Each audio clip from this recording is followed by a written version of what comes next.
What's good with Fat Gang? It's your girl Mikki checking in, guys. And today, we are continuing our celebration of business owners and entrepreneurs. Season 4 is off to a very good start, and I am super excited, guys. But we are here today with MzLavender, who is doing a lot of things. So I'm not even gonna try to categorize it. I'm just gonna let her tell you all about herself and what it is that she is doing. Hi, how are you? I go by MzLavender, and there's so much I am doing. Uh, I model. I am a single mom of four.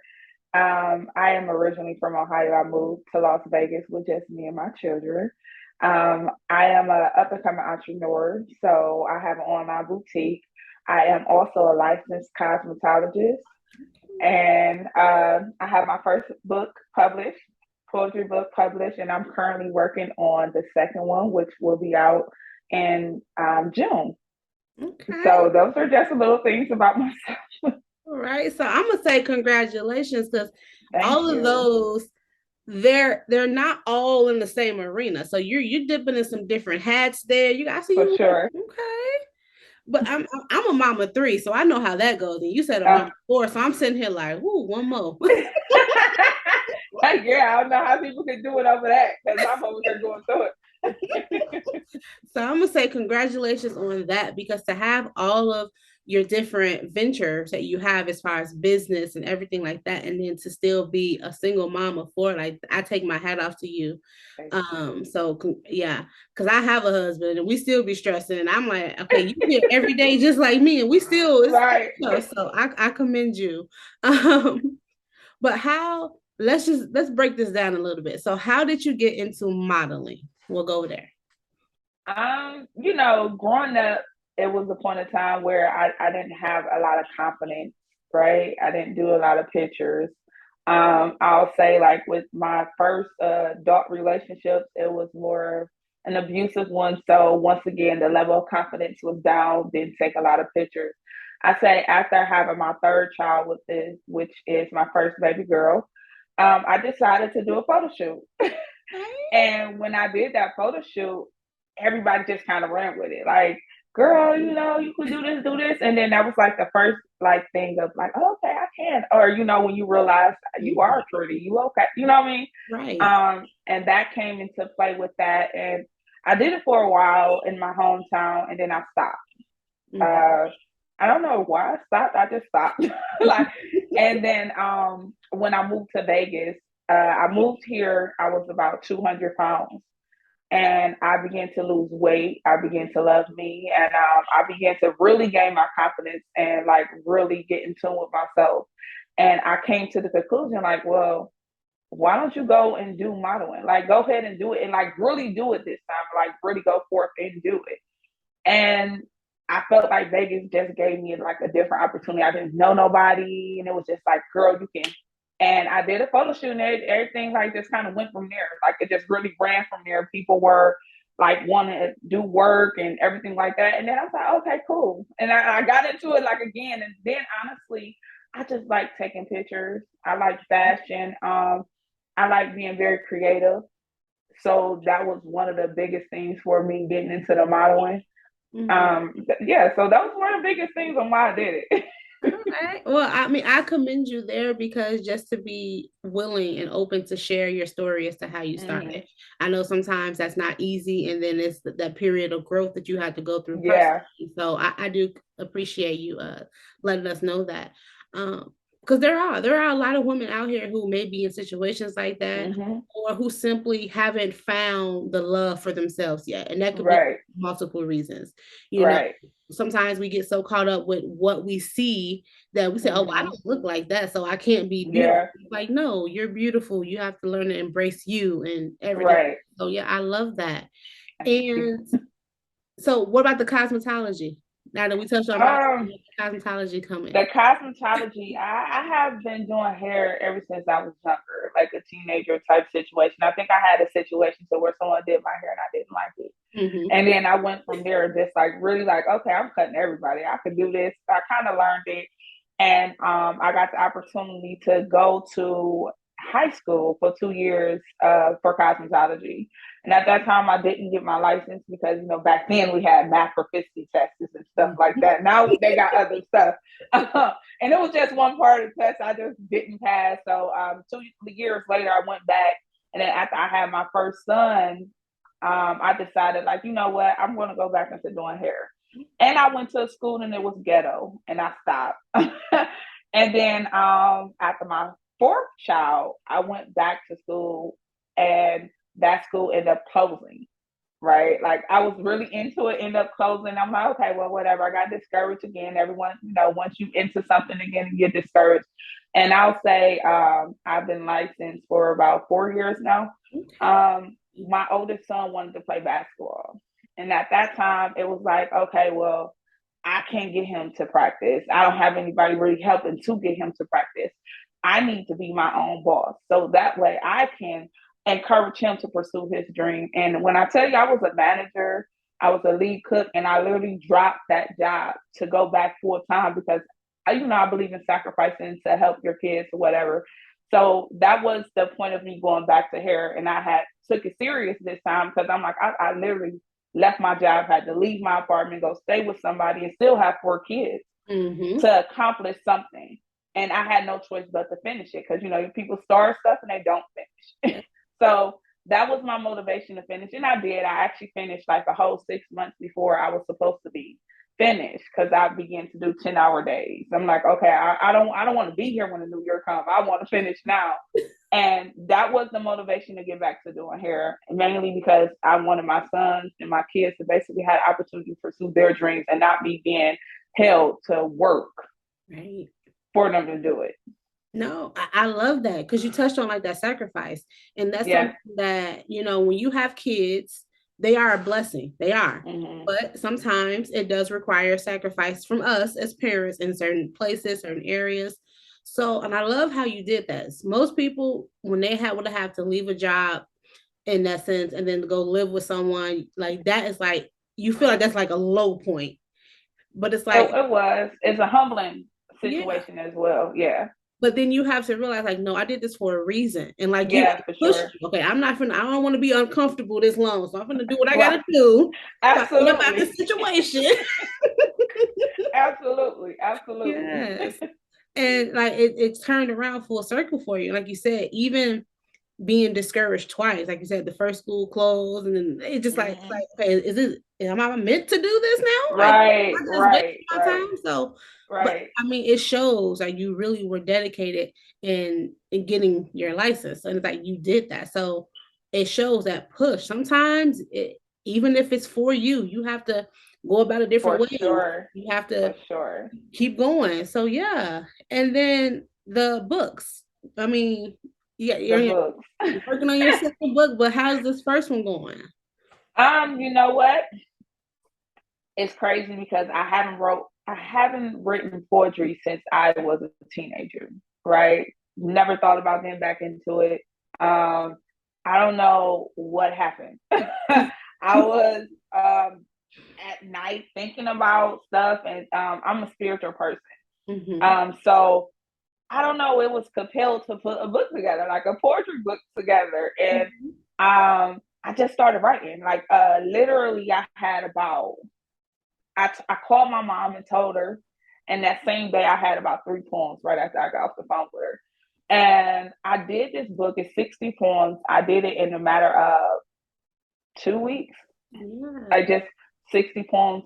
But I felt like I was compelled to write this poetry book because it touches on a lot of real life situations. I'm not a fictional poetry writer, like how some people just write things, and I'm not a person that just tends to write about love and sex. I write about real stuff. So in this poetry book, it touches on molestation. It touches on men being molested. It touches on infidelity as far as a woman cheating on a man, because I feel like a lot of things are so women, that no one thinks of the man. You know what I mean? Like men can go through it too. It touches on abuse on women and men, because men are also abused as well. We experienced that with Johnny Depp. It's just they don't talk about it. it touches on, when I say molestation, I have a poem called What About Me? And I actually read it on social media, and it was basically about us women protecting the girls more so than the boys, because we're raising our boys to be tough, so we tend to like let them do a little more things rather than our girls where you gotta stay home. Right. It touches on appreciating men, because I believe some men aren't shown appreciation. And I wanted to touch on the fact that there are women who do show appreciation to men, or even the good fathers, the bad fathers. I grew up with father issues, so when I put the book out, it was more so I wanted people to be able to relate in all forms. I wanted people to be like, I got stuff in there for what is it? Committing suicide. Right? Like, and it's two versions of it. It's a version of me actually making it out of that thought process. Like, I had to choose between heaven and hell, but I'm making it out that thought process. Like, I'm this close to taking my life. And then the next one states on why I didn't take my life. You know what I mean? I've been getting a lot of good feedback from it. It's not really a long poetry book, this one. The second one is going to be more detailed. There's going to be more stuff to talk about. That's why I'm waiting until the summer to put it out there. I have about 14, 15 poems thus far. And this one is kind of deep. Like, I touch on police brutality. I also touch on my feelings, like feelings in general. When people, when you've been damaged in the past, you don't realize the effect that it has on you. Until you start peeling back stuff. Like, I feel like the book was more of my outlet to peel back pages of me to allow myself to completely move on. Because in your mind, you thought that you forgot about it, right? You thought that you're this person and you done move past it, but in reality, you're not, because it still got a hold on you.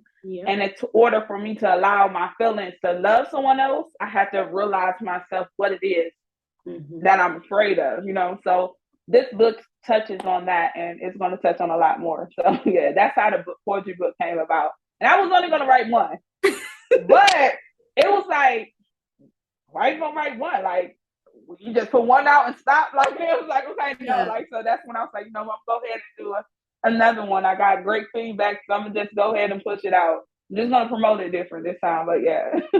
But no, I mean, even in that, even in, like you said, when you go through things, we're always taught, whether you're a man or a woman, you're taught, you tough that out. Like, you don't push that out there. No one needs to see that you crying in the dark, And it's like, no, like, sometimes you gotta let it out. You have to seek help in some cases.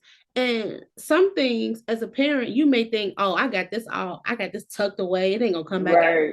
And then as you have your kid, they go through situations, and now you trying to console them, but you can't, because you breaking down, because now you dealing with stuff that you thought dealt with, but it's not. So, and I love that. And the way it just came to you, that just shows that there was that time. It was time. Yeah. If you hadn't wrote in a while and these were coming to you, and they were coming like no. Having sleepless nights because I was just thinking of poetry, like, okay, I need to write this down. And those be the best, because you don't have time to sit there and think and talk yourself out of it. You don't have time, like, no, I shouldn't say that. It's like, no, say it, put it down. Like yes. And like I said, I love that. Like you said, you felt it and you did it. That is an accomplishment in itself, because most people would have felt it and hesitated, and 4 or 5 years later, you didn't miss your shot because it was then. I think being in tune with my spirituality is just like, when God wants you to move, you gonna move. You feel me? Like, I can want to stop, but I can't stop because it's not in me to stop. It's not. I'm not doing it. And my mom is a preacher, so for me, it was like, for her, I was like, I don't feel like this is me. I feel like this is meant for me to talk about. It's the reason that I'm going back to writing. It's the reason I'm putting it out.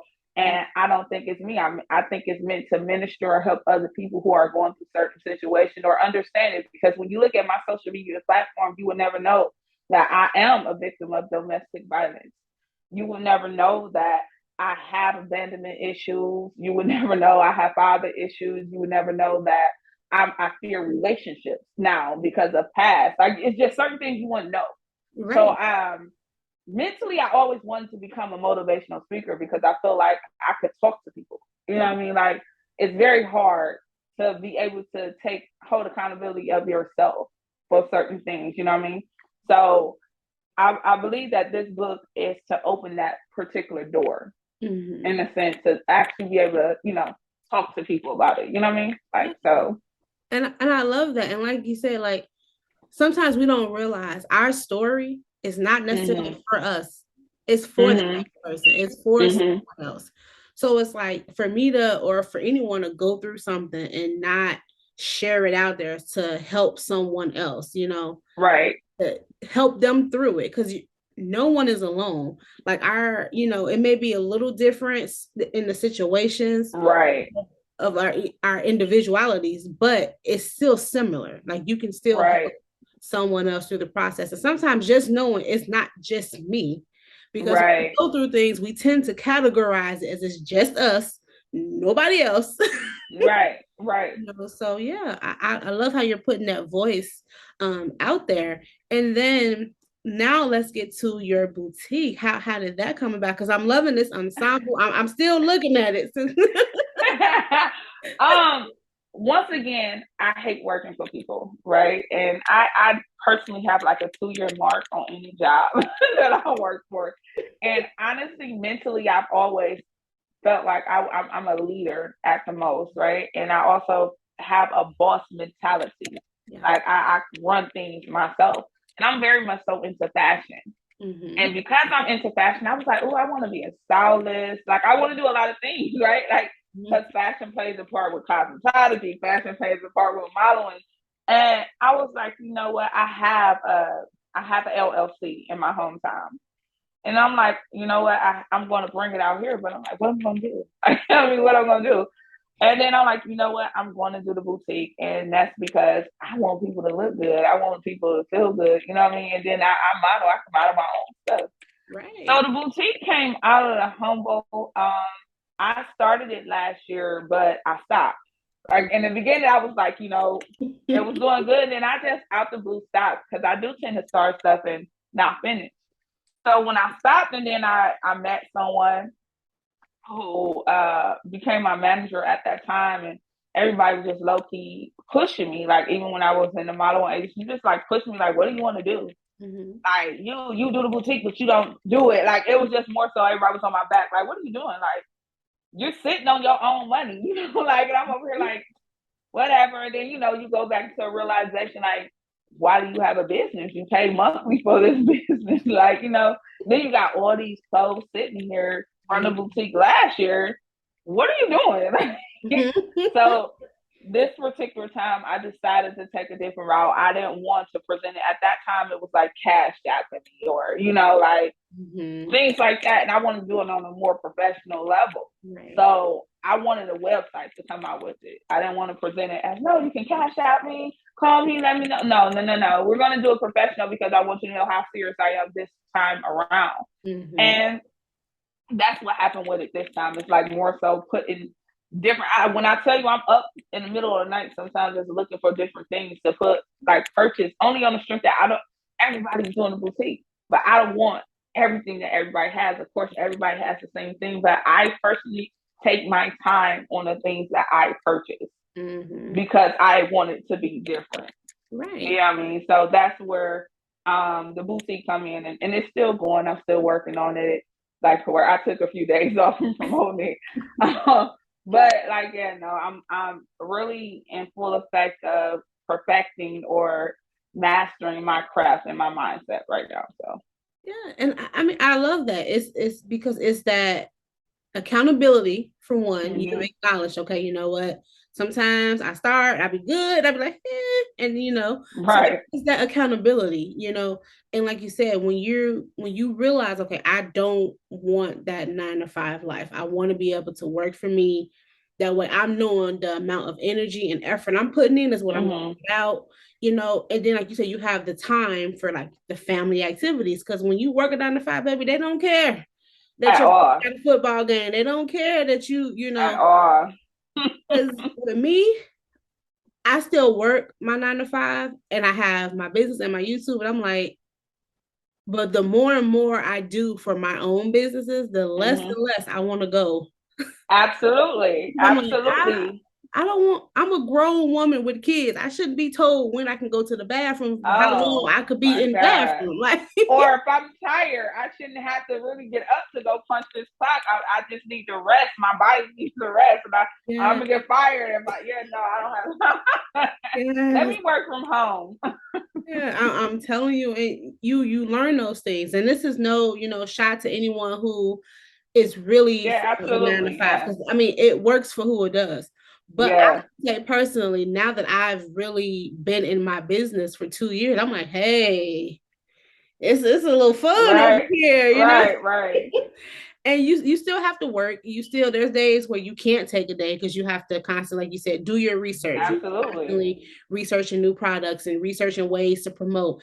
And let's just be honest, nowadays with social media, baby, it's a whole day to learn new It's, you tricks. know what? I'm gonna tell you, it's a job promoting because right now social media is like a big platform for a lot of businesses because Mhm. the promotion. So for me, like you said, it's a lot of work because I don't feel like posting, like you know what I mean. But you have to keep yourself relevant, you know what I mean. Like so, when it comes to the boutique, use TikTok. You got to do transitions. I got to figure out stuff because I need you to come to it. I need you to see it. Like I got to jump up, jump down, pause. You know what I mean? I got to do so many Okay. different things. When it comes to hair, it's like okay, I got to make it to where you want to watch it. You want to book me. You know what I mean? So it's like you have to be creative You for do. people to come your way. You know what I mean? Like to Ooh. pay attention because you can't just post and just think it's going to go somewhere. You literally have to put it in their face, make them want like, oh wait, let me just go click that site, or oh, Mhm. let me go see what she got on her page, or this conversation sounds good. Let me go check out her other YouTubes, Mhm. or let me go check out this video. So Mhm. yeah, like it's a job in itself, and I see why people quit a job to do this as a job because it's really a job. It is, and it's then you realize once you start learning how to do it, you realize Mm-hmm. again all these skills. Like, baby, I do marketing now. I'm Right. a promoter. I'm a content creator. Can I Right. put dancer? Because I done learned a couple new Right. dances. Absolutely. Look, I know. Wait a minute, girl. I done came all around. Okay. I'm well grounded. Okay, I'm a promoter now. Okay. I do it all. Period. My price has went up. Okay. Yes, I'm telling you, it's so much that goes into a business, and you really For have to sure. learn you and your value because you're putting time into that. You're learning, you're doing all the Right. things behind the scenes.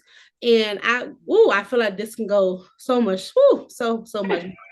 So I'm definitely gonna have to have you back on here, but I would like to, before we leave, let everyone know where they can find you as far as any of your handles, where your books again are located for purchase, and your Okay. boutique. Break it down. So if on IG, I have so many different pages, but I'm gonna give you the main page on IG. Is the real Miss Lavender with the MZ. On TikTok, it is MzLavender MZ. Uh, you can go to my boutique, which is The Effect,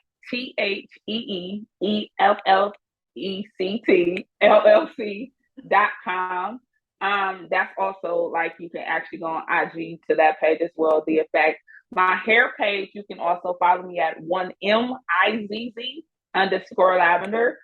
And you can purchase my book on Amazon and Kindle. So those are the two places. The book is called Unexpected. If you type in MzLavender, it'll pop up on Amazon though. So yeah, I think that's it, right? Right. And I will make sure that all of her information is across the screen. So you probably saw that. And it'll also be in the description box down below. So make sure you guys go and check her out. If you can't purchase right now, baby, we understand. We understand. But those likes, those comments, those shares, maybe those are all free to do. Make sure you tell a friend to tell a friends, and make sure you guys stay up on her and follow her. She's very active on her IG. She be doing a dance. I need to get out here and do some dances with my kids. I want my daughter up like, come, let's learn it. It was a workout though. Man, I been realized I'm not young like I thought no more. Oh my God, I was sweating. I was. Yes, she all calm with it. I'm all like. But it was fun. It was fun. But like you said, we gotta do what we gotta do. You gotta stay true to business, but you have to also remember, okay, I'm a mom, so let's incorporate these kids in here. And what we're teaching them on a daily basis is you can be anything you set your mind to. You just have to grind it out. You have to put the work in. And you're gonna see everything manifest for you. Absolutely. So thank you again for coming by. Thank you for having me. Make sure you all like, comment, share, and subscribe. Make sure you guys click the link in the description box so you can follow MzLavender and we can all grow together. If you like this video, make sure you give it a good like and subscribe to the channel, guys. And until next time, we will catch you later. Peace.